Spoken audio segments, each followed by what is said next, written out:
সুদানের সন্ত্রাসীদের হামলায় ৬ বাংলাদেশি শান্তিরক্ষী নিহত ও ৮ জন আহত হয়েছেন।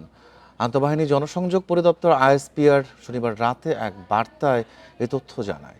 সুদানের আবেই এলাকায় জাতিসংঘের একটি লজিস্টিক্স ঘাঁটিতে ড্রোন হামলা চালায় সন্ত্রাসীরা।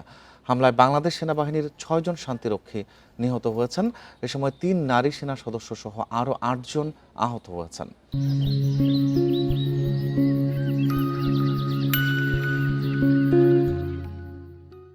এদিকে এক বিবৃতিতে সুদানে হতাহতের ঘটনায় গভীর শোক জানিয়েছেন প্রধান উপদেষ্টা অধ্যাপক ডক্টর মোহাম্মদ ইউনূস।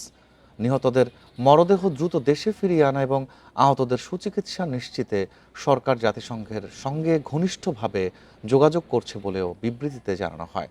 সেনা সদস্যদের আত্মত্যাগ বাংলাদেশের জন্য চিরস্মরণীয় হয়ে থাকবে জানিয়ে এক ফেসবুক পোস্টে হতাহতের ঘটনায় গভীর শোক জানিয়েছেন বিএনপির ভারপ্রাপ্ত চেয়ারম্যান তারেক রহমান।